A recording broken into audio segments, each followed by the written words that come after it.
All right, great. Thank you very much. We've had our 15-minute break.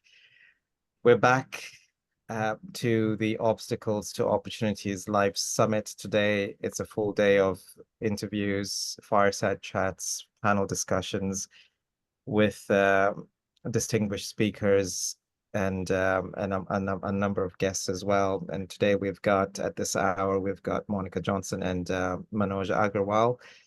Uh, Interestingly, Monica is based in Luxembourg in Europe, and Manoj is in India. So we have a great combination here. But as I was describing today, we are going to be creating success. And to remind everyone why that's the case is because we have a awesome lineup of speakers whom I will be interviewing, and we'll be having these conversations where people just sit back and listen, but take notes as well. But we want people to get these unique perspectives from speakers about the intersect of personal growth and entrepreneurial growth. And when we talk about entrepreneurial growth, it's I call it a mindset, because, you could be a leader and you could also be having an entrepreneurial mindset as well. So whether you're a business leader, a founder, a business department head, or an individual, as a personal individual, you're creating your own set of innovation. You're bearing most of the risks and you're enjoying most of the rewards the way you describe it to be. And today's topic, as I've mentioned before, it cannot come at a better time, especially with the waves of disruption and, the economy, climate, the technological innovations and so forth that we're going through. So with that, I would like to welcome Monica Jonsson. She's the CEO of Coach Dynamics, and her experiences around leadership and corporate culture coaching, but she's got a range of experience prior to doing that as well. She's an author of the Complete Corporate Coaching Toolkit, and I'll ask Monica to give a little bit more about herself, but I also want to introduce Manoj. Manoj is based in India, and he is the chief editor of Banking Frontiers, and he's got a range of experience around financial services, but also cross sectors. And he has launched this Banking Frontiers publication, and he has run events, and he has understood the DNA of different types of leaders as well. So this is going to be an interesting panel discussion between Monica and Manoj, and with myself, bringing in some unique insights. But before we delve into some of those unique insights here, I'm just keen to get a view of Monica and her journey and introduction about her. So go on, Monica, tell us a little bit more about yourself. Yes. Well, so very briefly, I pioneered corporate coaching here in Luxembourg, and started, like you said, Coach Dynamics back in 2003, when nobody really knew what coaching was all about here on the continent. So that was quite a journey for me. But fast forward, we now have 80 client companies in our client portfolio across a diversity of industries and in the global business community. So our clients are executives, managers, and entrepreneurs. And we coach on these soft and human skills, and very much so on leadership. Before becoming a coach, I worked in the mobile telecommunication sector. I had a variety of different roles, which made me very much a generalist. And that has really served me in my role as corporate coach. I work predominantly in international environments, so I'm Swedish. I've worked in Sweden, Hong Kong, and Luxembourg. So that's a short introduction about myself. Wonderful. And I'm delighted to be here. Delighted to be here, delighted for your kind invitation, and a pleasure to join you and Manoj here today. Wonderful, Monica. Thank you. That's wonderful. And it's interesting to hear about your your diverse experience in the different markets, but also the fact that you pioneered coaching in the region as well, which is really and we'll delve into that as to what your challenge was, but really interesting to hear about your perspectives on that one. Coming to Manoj, you're an authority in the region yourself, and with backing frontiers. But let's hear about you and your journey. A bit of introduction from yourself, Manoj. Sure, Stephen. Thank you. Thank you for inviting me to this very interesting forum with such a wide variety of leaders, thinkers, innovators coming together. I'm really happy to see to hear the pioneering work that Monica has done. And to introduce myself, like a typical Indian, I aspired to be an engineer, which I did, thanks with all the support of family. I went ahead and did my master's in computer science. Then I got a job as a software developer. But that's where the problem started. I realized I was missing the human interaction. There's so much coding and programming was not fitting me. So from a programmer, I became an IT manager. From there, I became an IT consultant. From there, I became an IT journalist. And from there, I became an editor. And then ultimately an editor come entrepreneur. So the graph is kind of changing direction slowly over a period of time. I wish I had met someone like Monica long ago, so that then my graph would have been more focused. But it's been a very interesting journey professionally also to experience all the different kinds of things, different kinds of work. And then these days, after experiencing everything, you may think, then now I've got all the clarity I need. But I call myself today happily confused. In the sense, I'm happy, so that's a good part of it. But then confused means that I still want to learn more. It's not that my mental curiosity is satiated now and I just have to do things. So I still consider myself a student. I figured out about a couple of decades ago that I'm extraordinarily curious compared to people in my circle. So I take that as a blessing now. And it takes up a lot of time to explore some unrelated areas. I venture into literature and biology and space exploration and anything. There's always something interesting in all these areas. Yes, my core is technology and financial services. That's what takes up a lot of my time. And I think that's the reason why you have me here today. Yeah.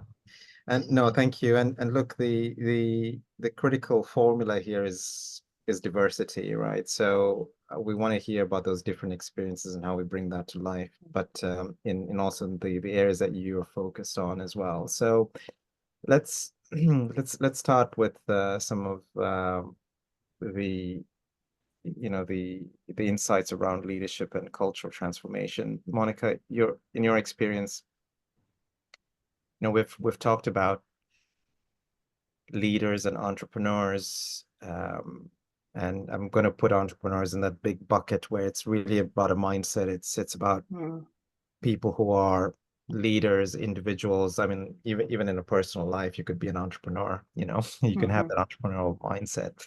But in your experience, how can leaders and entrepreneurs effectively shape their corporate culture to support that sustainable growth and productivity? It's really interesting because we're actually finding ourselves in extraordinary times with now 4 generations in today's workplace, where global research is telling us that across all these 4 generations, people now want to work for organizations with human-oriented and inclusive cultures that have a meaningful purpose that resonate with them. And so I think what's important before embarking on any journey to transform culture, it's absolutely critical for business leaders, entrepreneurs to fully understand this point.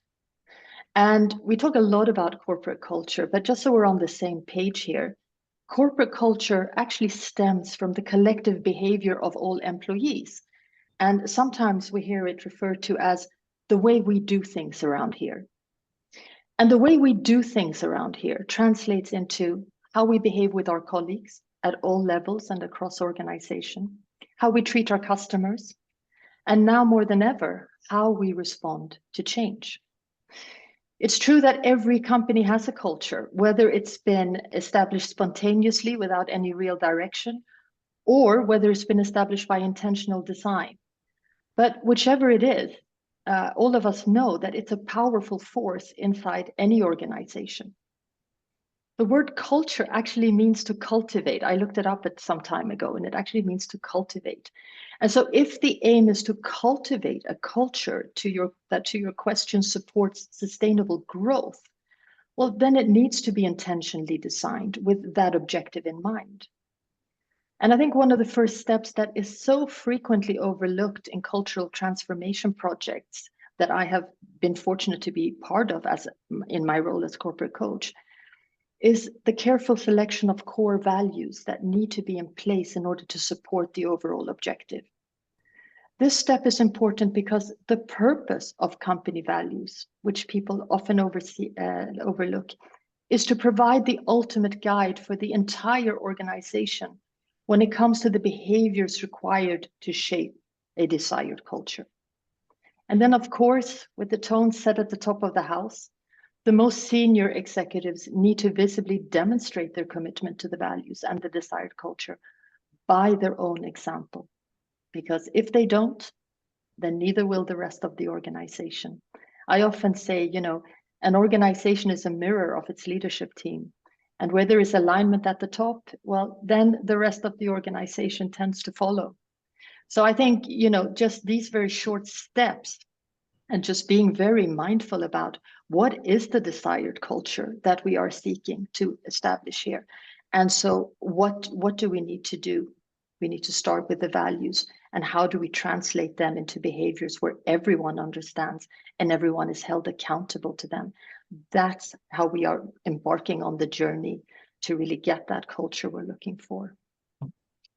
That's wonderful insight. And Manoj, I'm going to come and invite you to comment on this as well. But I want to clarify, Monica, when we talk about corporate culture here, are we talking about big companies, corporates, or are we talking about any setting of an organization, whether it's a small or medium size or? It's really any organization. I use corporate culture, but as soon as you just have a few people in an organization, I think as soon as you have 2 or 3 or 4 people, you're already establishing a culture, whether you're aware of it or not. Mm-hmm. So how do we do things around here? What is our way of doing things around here? Yeah. How are we going to interact together? Yeah. What values are we going to hold ourselves accountable towards? Yeah, no, absolutely, and we'll come to that intersection with the resilience aspect in a moment. But I'm keen to hear about Manoj. Manoj, you've got great interactions and experience with different types of companies. I understand it's financial services at the moment, but when we talk about corporate culture here, even in your own experience, how do you relate to how Monica described that corporate culture and the values? Is that the same experience that you face even where you're located and the people that you liaise with? For me personally, the experience has been somewhat different. In the sense, most of the organizations that I deal with, whether in the financial space or in the technology space, they're moving at a very rapid pace, right? And many a times, what many of these organizations, when they try to be very cultural focused, I may not be getting the right words, but if they think too much culture, it slows them down. They have to innovate, they have to compete, they have to survive, and they have to experiment, they have to fail. So I think they're looking for diversity, manageable diversity. They don't want chaos. But I think they're willing to hire people with certain expertise who doesn't culturally fit. Maybe they're willing to partner with an organization, a very risk-averse organization may partner with a very risk-taking organization just because things have to be done. So I think there's a cultural earthquake, maybe, if I can see in some set of organizations. And maybe some kind of super culture is required to make sure that you don't lose out on culture, because culture is important. Human beings, I think the first thing we learn is culture as babies, which shapes us. But we have to kind of learn to live, let's say, with some alien species. Mhm. In today's AI, for example, is an alien species. Today it looks like humans. Tomorrow it might not. It might evolve into something different. We don't want to be feel left out when the opportunity is there for us to transform. Mm. Even for me, my individual culture, I as a manager, owner of the organization, I really don't impose a lot of culture. I let people play around, just make sure that we are progressing in some direction. If you're going in the wrong direction, then yes, the leader has to take steps. So Yeah, that sorry for that completely different no, this is what I wanted to scenario. hear. It's the nuances and those different types of Mm, mm, commonalities across even within the same region or different regions. It's how a company operates. And as you were just describing culture different, I mean, I'll tell you a little bit of my experience. I mean, like it comes down to yes, of course, you've got all these external forces of culture. You're influenced by, your culture, and then that's within you as an individual or your community.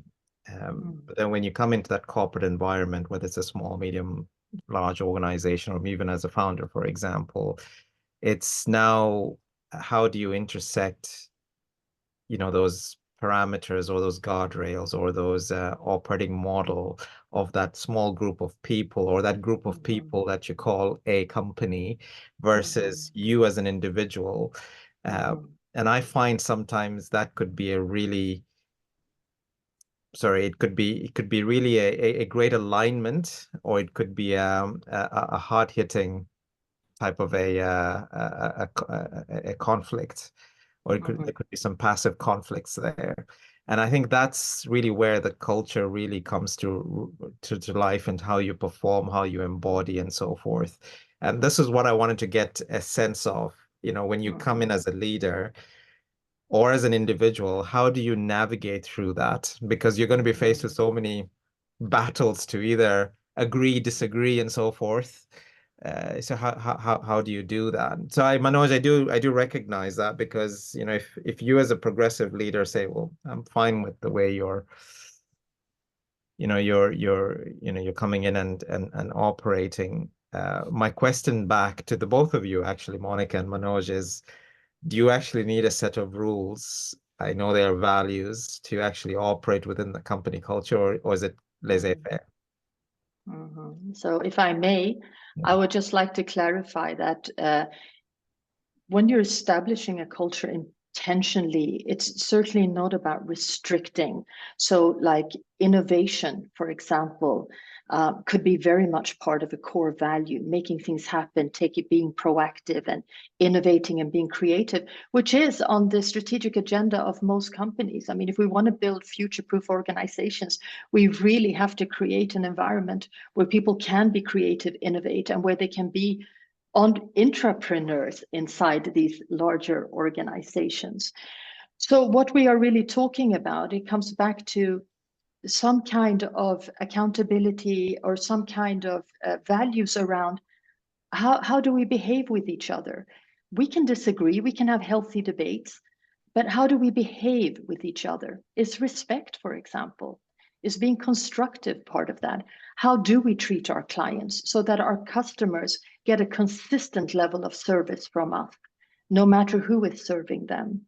And as I said, also, how do we respond to change? So it's more an intentional design where people can kind of feel I'm part of this. I feel I want to join a company that has a culture like this. This is a place where I can really thrive. So I think that's more, I think, a bit where we're going to. And then I don't think that really matters whatever industry we're in. Every industry, every company has to take a look at their culture and think about, what do we want this to be, so that we can be future proof, so that we can build sustainable business, and that our employees have a sense of well-being and just feel good when they are here. Yeah. So let's shift slightly into what we're all experiencing now. And Manoj, you kind of described this around innovation and AI and so forth. So leadership in digital age. Tell us, with your experience transitioning from IT and other sectors to media, now currently media, and then creating content for financial services industry leaders, what kind of leadership qualities are you experiencing, or what do you think are essential for managing such diverse and technologically driven changes? Tell us a little bit more about that, Manoj. Okay, sure. So what I've seen is that while technology is powerful, it is still not commonplace because it's very expensive. So there are Ferraris in the world. There are this Tesla, what is that, Cybertruck in the world. The technology is there, but because they're so expensive, only a few people can afford them. So the vast majority of organizations, for them, technology is a small delta. Every month, every quarter, every year, technology makes a 2% or 5%, or in some case of smaller organizations, at most a 10% change. What technology does for most established organizations is help them give better customer service and help retain those customers, make that relationship more profitable. Getting new customers in the financial services space is still tough. No, it is still expensive. You really have to be spending a lot of money to acquire customers. If you want 1 million customers, let's say for your mutual fund or for a credit card, it's damn expensive. So really, it's not technology that is the driver, it's the cost economics. Where you can scale up a lot using technology. For example, cut down the time for processing a loan from 3 days to 3 minutes, for example. It's there where things changes the game, changes the playground. You may be the 10th largest player, and then with that change, you could become the third largest, for example. You could double the number of customers you have, or double the volume of business with existing customers. So if I keep most of my money with bank X, but another bank is giving better service, technology enabled service, I may shift the bulk of my funds there. So technology helps when you scale things up in a large way, not when you make things a little bit more efficient, a little bit faster, a little bit nicer. That incremental change doesn't help, but if the company really commits to making a big change, then they change the playing ground. They change the game. But it costs a substantial investment. So where they're doing that, they're getting results, with the only concern that all results are short term, because others catch up very quickly. The technology is very democratic, very democratic, and there's hardly any sustainable advantage. So you have to keep moving, you have to keep running on the treadmill, cannot get off the treadmill. Yeah.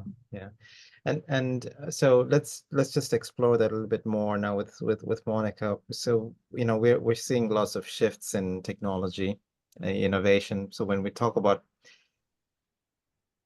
leadership qualities in that particular area, are you seeing major shifts in the qualities of leadership because of these changes in, in innovation and technology. What's your experience, Monica? I'm not so sure if it's, I think that shifts in technology and so on are part of it. I'm not sure it's all of it.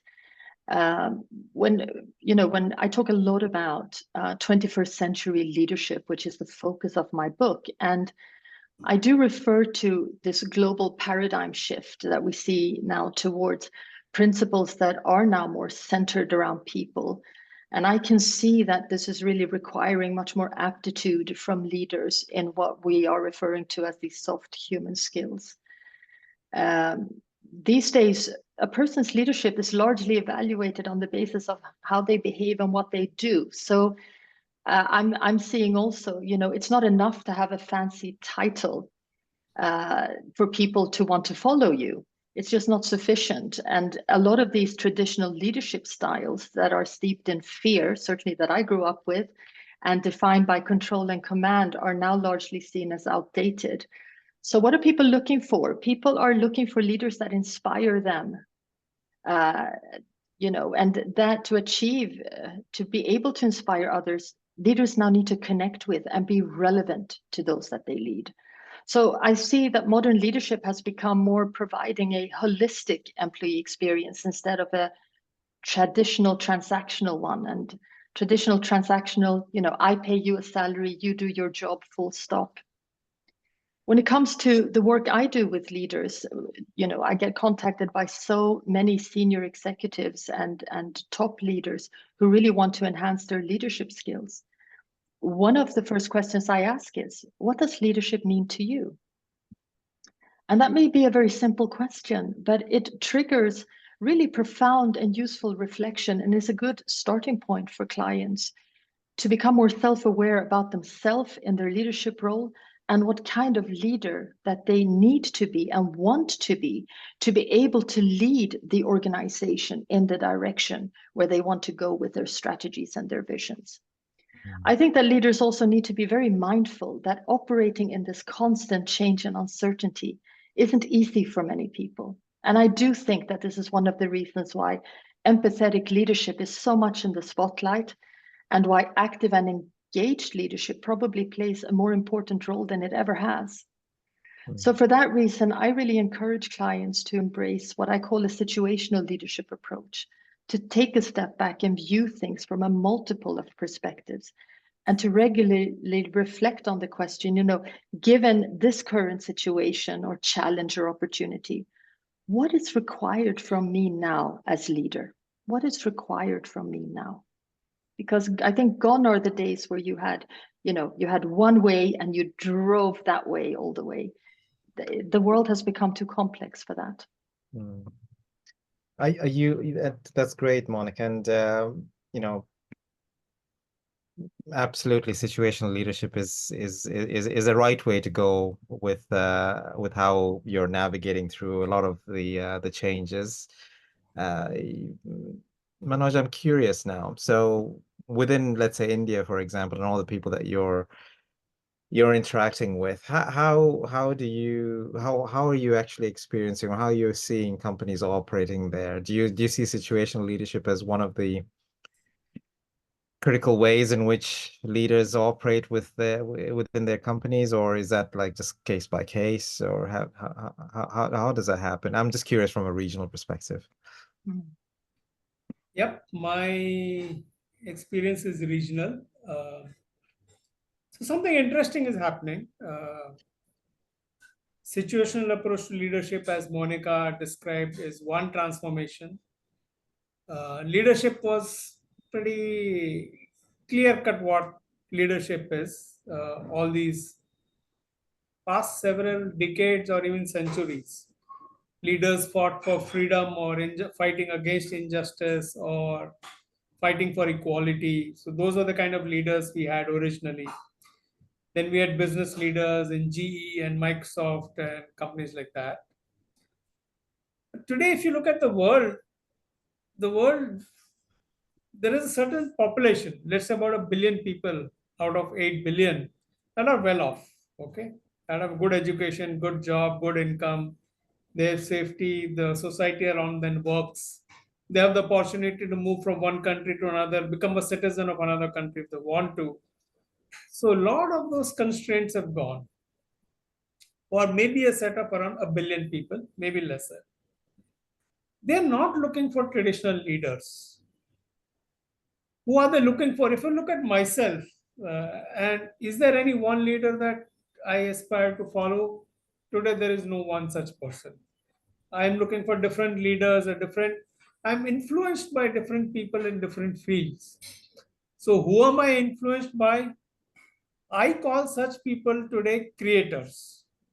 They're creating a flying car or a mission Mars or green solutions, something they're creating. If what they're creating appeals to me, I become their follower. So the followers of a leader may change a lot from day to day, from month to month, from place to place.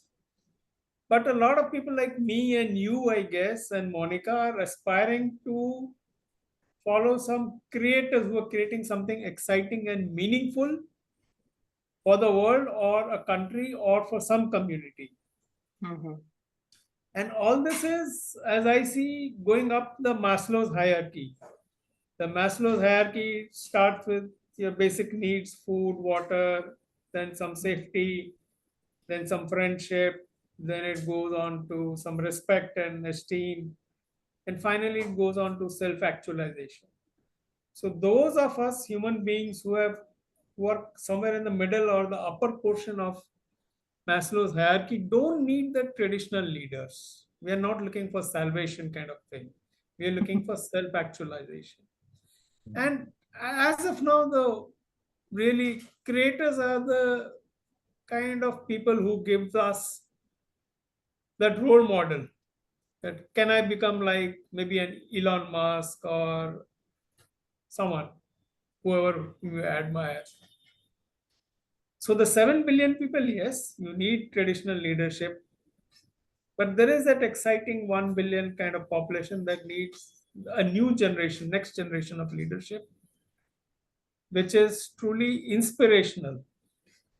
And that's one place I really love because traditional leadership, powerful, but kind of saturated. You need the next Harvard Business Review article on leadership.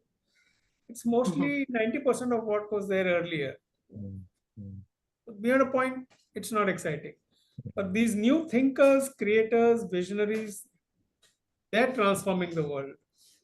Some of them in very good ways, some of them in less clear-cut ways. For example, how positive Bitcoin and cryptocurrency and some of those creations will be, I think time will tell.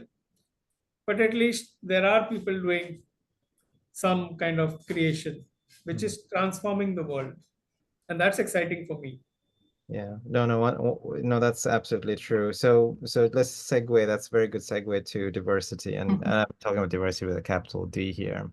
And one element of that is gender balance. So, Monica, tell us a little bit more about, some of the, advocacy you've had around gender balance and leadership around that. Tell us why fostering gender balance and diversity is key to building that future-proof organization, but also that uplift of individuals.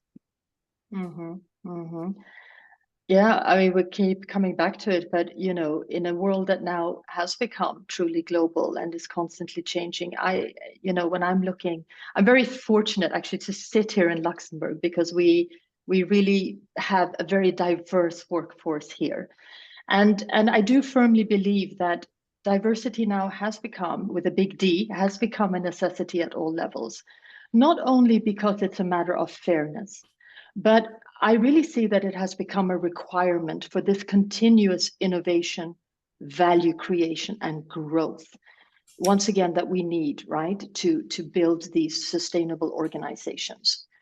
I think, though, still we need to understand that our greatest strength resides in our differences, meaning that we complement each other with our multitude of qualities, skills, talents, and experiences. However, I still feel that we are on this level where it's easy to talk a good game about the value of diversity.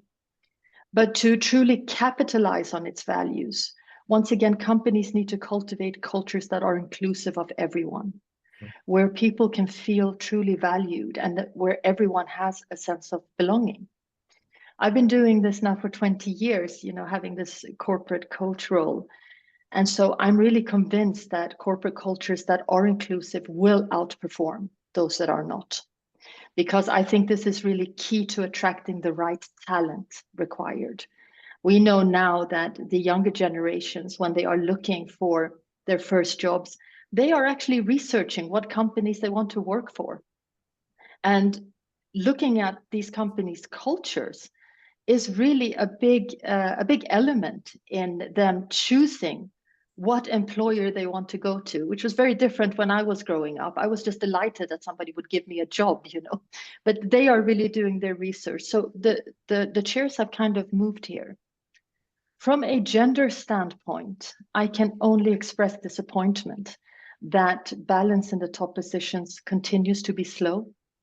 A few years ago, I moderated a panel with a group of male CEOs about gender balance in the executive committee, where one of them stated that the main reason for slow progress is because no one in power wants to give that power away voluntarily. And I would agree that this is probably at the core of what makes it so hard to accelerate progress. Because the business case for gender balance is really, it's well established. It's backed up by a slew of global research now since many years. And business leaders being clever, I think most people assumed at the time that such a compelling business case would be a sufficient catalyst to achieve gender balance. Whereas reality shows that this hasn't been the case. And this is why I personally believe in the application of quotas. I think that quotas are required to accelerate matters. Former EU Commissioner Viviane Reding said some years ago, I don't like quotas, but I like what they do. Because if we rely on self-regulation alone, it's likely we're going to wait a long time before achieving gender balance at the top. And so personally, I of course think that's unacceptable. Unfortunately, the topic of quotas continues to be controversial. I see that still. But the corporate world uses KPIs to measure all other business goals. So my question is, why should measuring gender balance be any different? So yeah, that's my take on it. Yeah, no, that's exactly excellent response. Now, Manoj, when it comes to diversity, and in the region as well, you've got so many events that you've produced and you've led, whilst they've focused on banking and finance. What advice would you give to entrepreneurs or leaders, in the areas of diversity, but also using that as a strategy for awareness, but also to scale their thinking and to bring all these different dimensions together, within businesses, to build those industry connections, to bring that diversity as a whole? How are you experiencing that? Because there's a lot of shifts especially in India, for example, even in Asia, in terms of events, and bring everybody together from a cultural diversity perspective.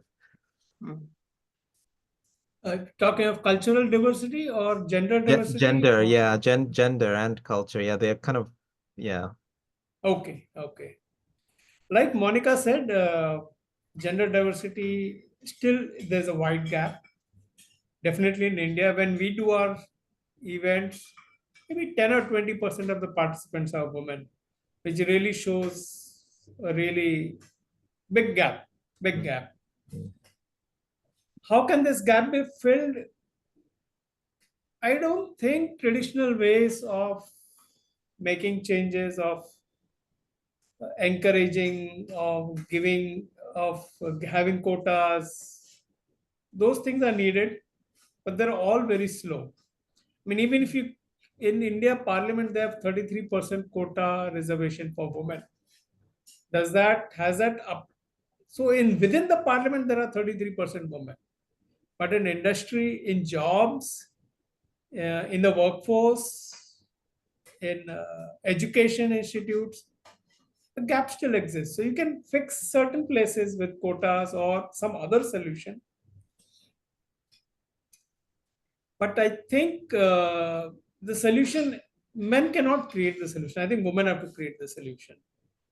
And men can only support women, men can empower women, but women need to come up with ideas, with solutions, with the energy required, with the momentum required, with the cooperation that they require.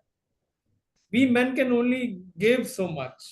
And like Monica said, most men are reluctant to give. Uh, they don't want to lose that power or prestige.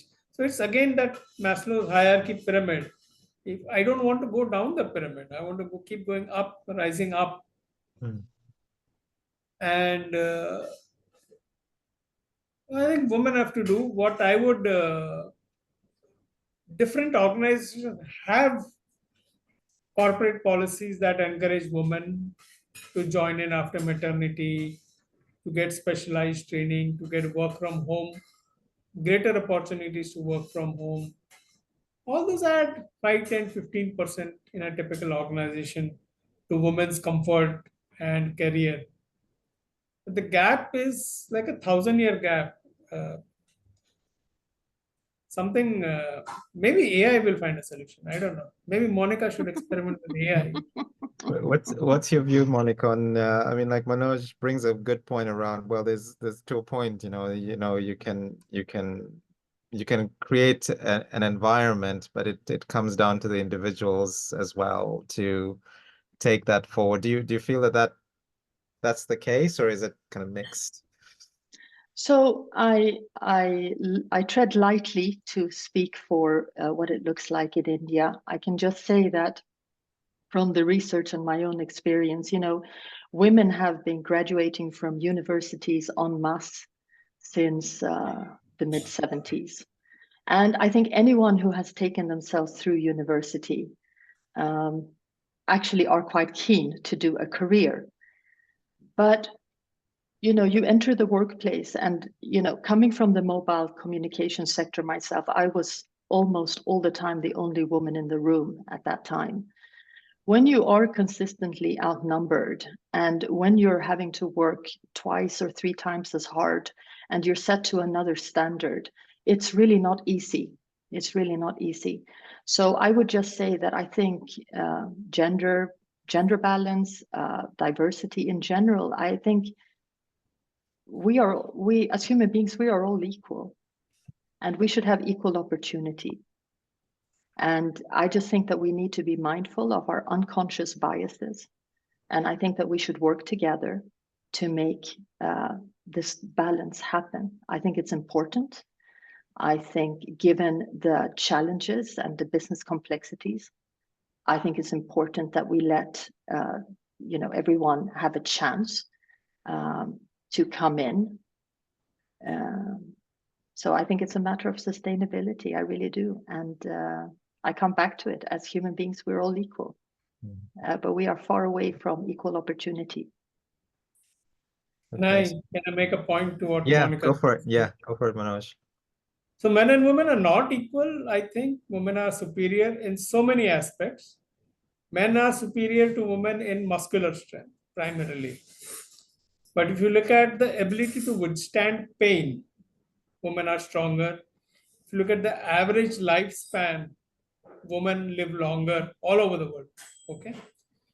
If you look at the diseases that males and females face, men are, for example, more likely to face heart attacks and several other diseases, debilitating diseases. Women are sturdier in that sense, biologically. Even mentally,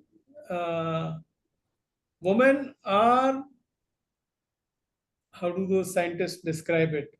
So men are more intelligent, but also more stupid. Women are more balanced in between. The men graph for men is like this, the graph for women is like this. So men have, you'll find Einstein also, you'll find dumb, crazy, stupid people also who are men. You'll find very few mass murderers who are women, or in the mental asylum. I don't know, but I guess it's more men than women. So women are a generation ahead. Sorry, Monica, I disagree with you. Biologically, nature has made women more perfect than men. It's only that men have that muscular strength. And they use that muscular strength to gather assets, own resources. And over thousands of years, that has become the patriarchal system Mhm. of ownership of assets. So I am not saying that we are biologically the same. There are obviously differences between us. What I'm talking is about equal rights and equal opportunities. And we're talking about sort of the business environment here.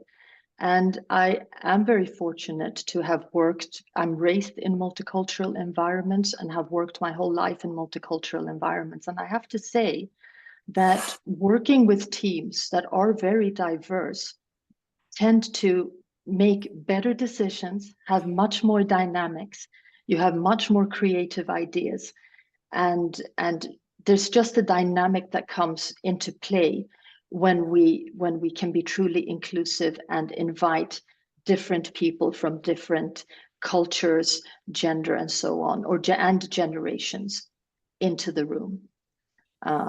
So what we're talking about is equal opportunity, Yeah. equal rights. Yeah. No, these are definitely good viewpoints. I mean, look, we're going to come to a conclusion very shortly here, and there's a big question that I wanted to ask the both of you, and I'll invite you to speak to it, which is around the main topic on resilience itself, and some practical strategies. But before we do that with Monica and Manoj, I wanted to ask you something around all these disruptions that are happening in financial services, for example. What you're interacting with different types of organizations, and you're seeing how a lot of these disruptions are happening within the industry. What's your view on how business leaders or entrepreneurs could prepare themselves to turn those disruptions into opportunities for innovation and growth, specifically?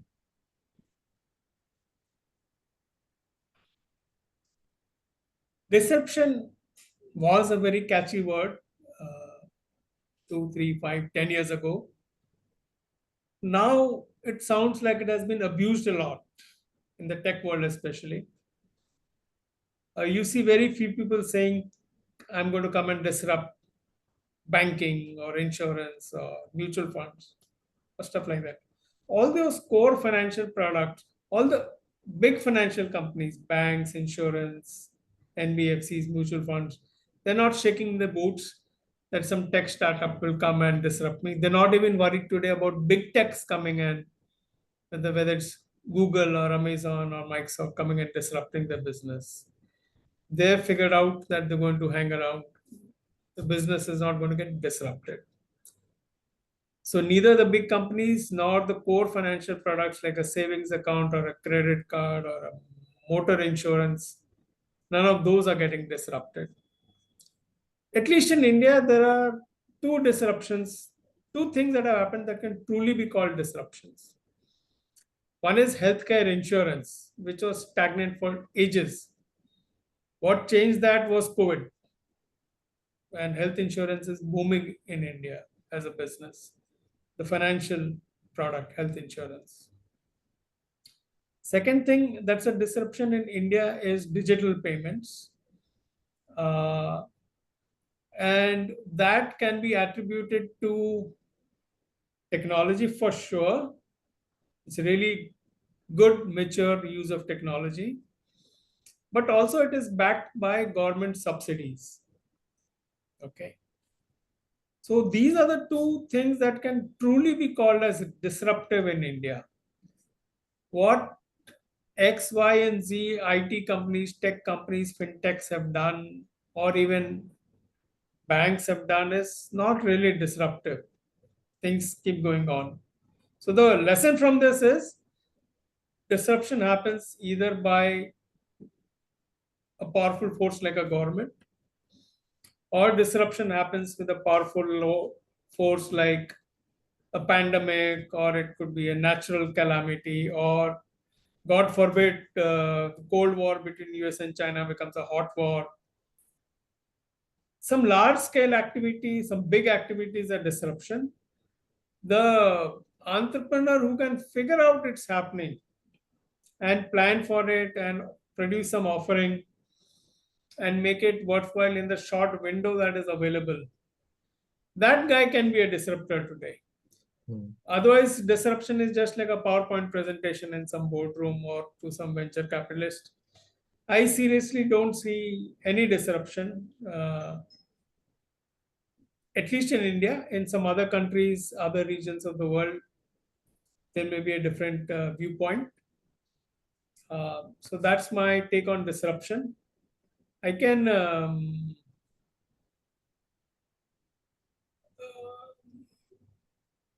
I can put it this way: why there is so little disruption. One reason for that is every financial service goes back and links to a bank account. Okay, whether you're buying mutual funds, you're doing an SIP, you're doing insurance, everything. So the bank is ultimately there in the picture for almost every kind of financial service, even if it's not offered by the bank. And then that gives banks so much power to come back, to grab opportunities, to compete against the disruptor. If some entrepreneur can figure out how to remove the bank from the picture, that would be a true disruption. I don't know if someone is doing that. We'll come to know if that's happening. I think they're all interrelated, Manoj. So yeah. So segregating that might not necessarily be might not be feasible. But yeah, I can relate to what you're saying. So crypto tried to do that. You don't have to have a bank account for crypto. But then crypto has had only limited acceptance and so much resistance against it. Nobody wants to give up power voluntarily. Yeah. So it's a good segue into a key question around the resilience itself. So how do we cultivate resilience? We look at it from an individual perspective, we look at it from a business leader perspective, we look at it from a mindset perspective as well. So I'm keen to hear from the both of you as we begin to wrap up on this topic here. Give us a couple of insights or strategies, Monica, from your perspective, and then I'll come to Manoj. Cultivating. So this is a huge topic because things are moving so incredibly fast, and there is so much pressure and challenge. But when we're looking at coaching, then one of the cornerstones in coaching is really that principle that we are all different and unique. So of course, some people are more resilient than others. So what works for some people may not work for others. So when coaching, customization or personalization is really key to build lasting supporting habits and strategies. So the primary focus in coaching is really to increase the client's self-awareness about what effective strategies could be for them to better navigate the pressures that they face. Emphasizing self-care and life balance is of course central, which often includes things like setting boundaries, prioritizing tasks, and ensuring adequate time for rest and recharge. Again, it's about taking a holistic approach to build a solid foundation of well-being that can really serve to foster that resilience in the face of these challenges and pressures that today's leaders and entrepreneurs are facing. So I work with some people who are extremely resilient, and I work with others who aren't. And so to your point, it is very individual. And it does take some soul searching to think about what really does work for me. What do I need to be more resilient? Yeah, no, good insights, Monica. Thank you. Manoj, what are your views in terms of cultivating resilience? What's your insights or your strategies that you're giving leaders? So resilience has a lot of similarity with gender disparity that we discussed just now. Small changes don't make much of an impact. So if I do a course on resilience, if I read a book on resilience, if I get some coaching on resilience. I remember during my college days, I attended a seminar on productivity. Uh, 1 day seminar. For a few days, I was good. I was charged up. After a week, I was back to what I was. So a lot of these things drain away. It's like they don't stick around. So really, you need a powerful force to make that thing stick to you. Whatever it's you have learned, whatever new practices, habits, values, thinking that you need to absorb, how do you make it sticky? And that's where stickiness comes from the core of the human mind. If you're attaching something to the core of the human mind rather than the periphery, then that becomes sticky. And that's where you need to go into things like spirituality and religion and some where let me give an example. Steve Jobs, for example, he wants to make not just Apple resilient. I think he wants to make that kind of thinking all over the place. It's not just for Apple employees and Apple stakeholders. He wants to spread that culture all over the place, all over the world, and has happened. I think Elon Musk is trying to do something similar. If you go back in history, uh, so in India we have this Taj Mahal, right? Hopefully you guys have seen it. If not, at least I you've seen a have. picture of it. Oh, that's great. That's great. So what is the Taj Mahal? Uh, it's about love. It's about saying that love is everlasting. Okay. It's about making it not for today, not for my family, not for my country. It's universal. So when you attach something, make it big, universal, then you make it sticky. So Monica will remember Taj Mahal all her life. Steve Paul, this must be something that you sticks to you so well that it's with you for your life. And that is what makes things resilient, I think. You can attach it to your inner core. If it is love, if it is, for example, I guess you can say democracy kind of got its birth in US with the founding fathers. So they didn't want democracy only for America. They wanted it for the entire world. And that's where America fights a lot of battles because they want democracy to win over dictatorship and communism or something else. I think if you have really powerful vision, if it's part of your core, then it becomes sustainable, it becomes resilient. From our side, for example, in 2021, we started focusing more on gender, on reducing gender diversity by promoting women in the magazine. I have with me the latest edition of Banking Frontiers. This one features 5 women in the corporate world who talked about the tipping point. So that's the title, Tipping Point Cultivating Leaders. I hope it's visible. Yeah. It is. Yeah. So that's something that's core to me now. It's not for the magazine, it's not for the banking fraternity, it's not for India. For me, it's for the entire world and the future generations also.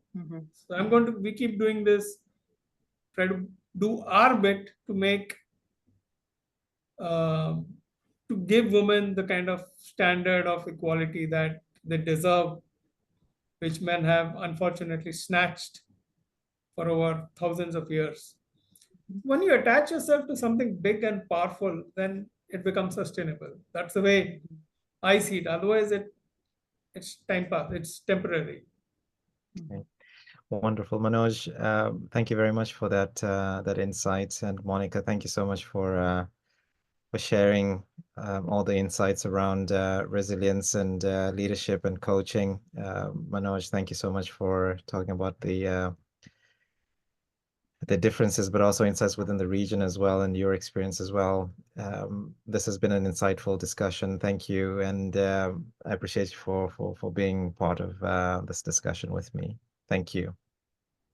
Thank you. Thank you so much. It's really been a pleasure and a privilege. Thank you. Okay, great. Same here, Thank you. Stephen. Absolutely wonderful discussion. Wonderful. Thank you. All the best for the coming sessions. Yes. Wonderful. Okay, great. Thank you.